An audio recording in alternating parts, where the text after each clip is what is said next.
परम सम्मानित मंच एवं प्यारे साथियों, शहीदों का सम्मान एवं विद्यार्थियों का वार्षिकोत्सव दो आयामों वाले इस कार्यक्रम में मैं लक्ष्मण बिश्नोई विद्यार्थियों से जुड़ा एक गंभीर विषय लेकर प्रस्तुत हुआ हूं।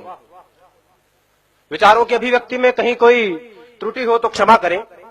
मान्यवर, भीगती मसों और फूलती नसों के दिनों में अपने घर से सैकड़ों किलोमीटर दूर एक छोटे से 10 बाई 10 के कमरे में निपट अकेला बैठकर रो रहा एक किशोर अपने मन मस्तिष्क में चल रहे झंझावातों चक्रवातों को झेल रहा होता है, अपनी मनस्थिति को कोस रहा होता है। किसी छोटे बड़े सपने के खत्म हो जाने के कारण हर वक्त खुद को हीन समझ रहा होता है और उसके बाद वो एक ऐसा फैसला लेता है जिसे लेने का उसे कोई हक नहीं है। मान्यवर, वो एक खत लिखकर छोड़ता है, फिर इस दुनिया को छोड़ देता है। वो अपने आखिरी खत में लिखता है कि मेरे पास दूसरा कोई विकल्प नहीं बचा था, यही एकमात्र समाधान है, मैं आत्महत्या कर रहा हूं, मुझे माफ करना। और यह कहकर वो मर जाता है।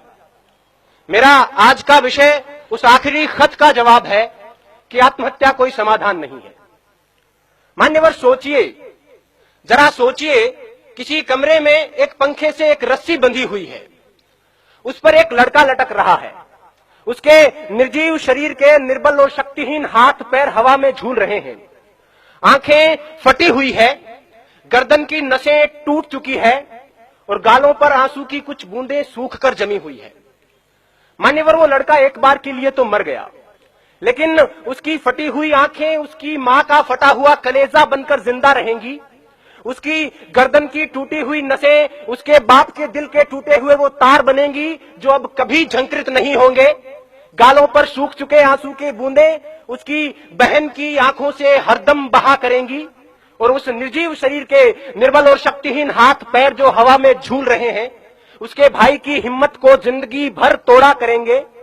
और एक अल्पकालीन आवेश के कारण लिया गया उसका यह निष्ठुर निर्णय उसके जैसे लाखों युवाओं को इस तथा कथित समाधान के लिए प्रेरित करेगा। मान्यवर, यह कैसा हल है? यह कैसा हल है जिसमें अपनों का बर्बाद होता हुआ कल है। खुदकुशी करने वाला इंसान खुद तो एक बार मर जाता है, लेकिन उसके यार दोस्त, उसके घर परिवार के लोग, उसके रिश्ते नाते के लोग बार बार मरा करते हैं। वो हर वक्त खुद को अपराधी समझते हैं और इस संतरास के कारण वो जीते जी मरे हुए के समान होते हैं। मान्यवर, मुझे यह विषय इसलिए उठाना पड़ा क्योंकि पिछले 2 साल में भारत में 4000, राजस्थान में 150, इस शहर में 9 और यहां तक कि इस महाविद्यालय में 5 विद्यार्थी खुदकुशी कर चुके हैं, जिनमें से 3 मेरे अजीज मित्रों में शामिल थे। और इनमें से लगभग 80% आत्महत्याएं छोटी मोटी अकादमिक विफलता के कारण किया गया आत्मघात थी। इन आंकड़ों से उठती हुई चीखें इस विषय की आवाज को उठाना चाहती है। डॉक्टर्स और मनोवैज्ञानिकों का यह कहना है कि अगर उन तक सही वक्त पर किसी प्रकार की मदद, सहानुभूति और मार्गदर्शन पहुंचता तो उनकी जान बचाई जा सकती थी। आंकड़ों का स्पष्ट मानना है कि 10 में से 8 आत्महत्याएं स्पष्ट संकेतों के बाद होती है। उन्हें उनकी बातें सुने। हमारे आसपास में हमारा यह नैतिक दायित्व बनता है कि जो हमारे आसपास में मानसिक तनाव से, मानसिक दबाव से ग्रसित लोग हैं, उनकी बातें सुने, उन पर विश्वास जताएं, उनकी हिम्मत बढ़ाएं। आत्महत्या मनचाही मौत नहीं है, यह अनचाही मौत है। मरना उन्हें भी अच्छा नहीं लगता, लेकिन घबराकर एक क्षणिक आवेश में यह निर्णय ले लिया जाता है। उन्हें यह बताएं कि यह कोई समाधान नहीं है।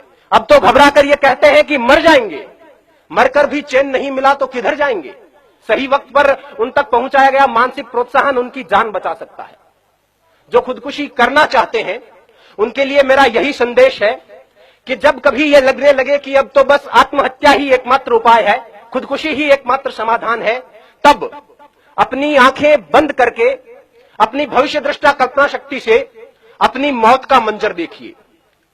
अगर सफेद कफन ओढ़कर जमीन पर पड़ी अपनी लाश के पास शुद्ध बुद्ध खोकर बेहोश हो चुके अपने माँ बाप, रोती कलपती बहनें और दहाड़े मारकर चीखता भाई नजर आ जाता है तो उनके होठों के तबस्सुम को अपने जीने का बहाना बना लेना।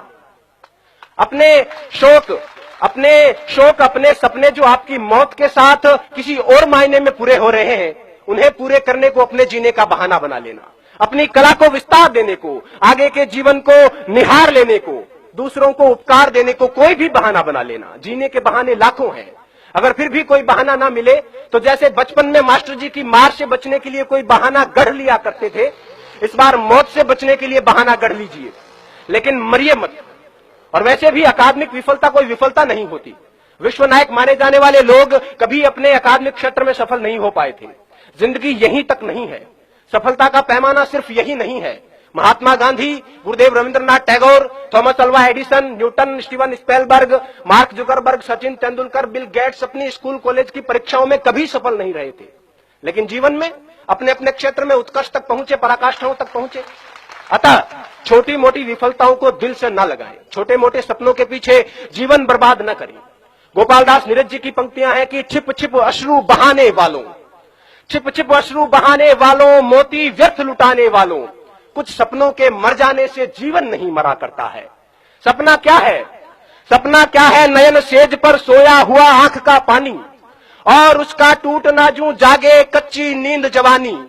गीली उम्र बनाने वालों, डूबे बिना नहाने वालों, कुछ पानी के बह जाने से सावन नहीं मरा करता है। चंद खिलौने खो जाने से बचपन नहीं मरा करता है। कुछ दीपों के बुझ जाने से आंगन नहीं मरा करता है। कुछ मुखरों की नाराजी से दर्पण नहीं मरा करता है। कुछ सपनों के मर जाने से जीवन नहीं मरा करता है। जय हिंद, जय भारत, वंदे मातरम।